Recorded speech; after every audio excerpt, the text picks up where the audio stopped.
We often see bad actors play hero only to reveal their true colors once they gain power. We have already seen somewhat of a false coup in Madagascar, where young protesters ousted their current president and placed the leader of the military in charge of the country instead. However, the leader of the military was the one who placed the former president in charge in the first place. It seems as though the face of the country's leadership has changed, but the same people still hold power. We also recently saw far-right groups in Mexico cosplaying as Gen Z revolutionaries to manufacture a revolution against the current administration. These far-right groups utilize fake social media pages, AI images of protesters, and co-opted revolutionary imagery to organize demonstrations that would really only serve to further their own far-right political agendas. The ruling elite, and often the alt-right, are extremely talented at co-opting revolutionary media and using it as a means of manipulation. Think of it like going undercover to convince someone you're their friend in order to manipulate them to do your bidding, like Fred Hampton and William O'Neill, for example, or that famous Austrian painter whose party claimed to be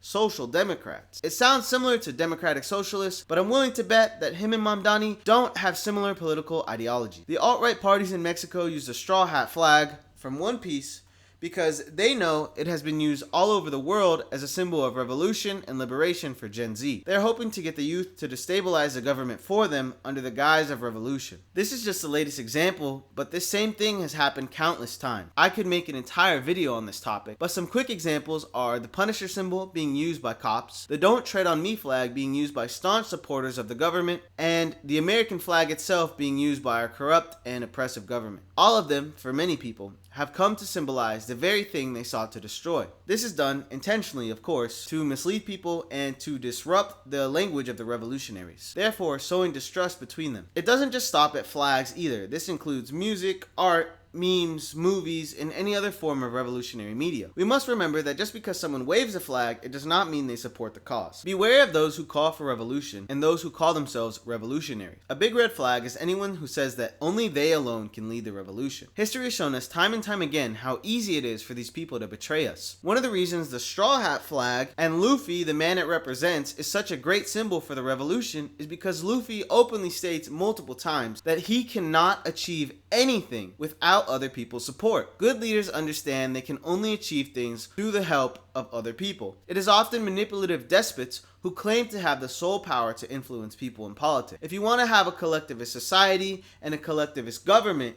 then you need a collectivist revolution. So when you see people calling for revolution, think twice about what their ideology might be, what their idea of revolution is, and what the consequences of that revolution could look like. All power to the people.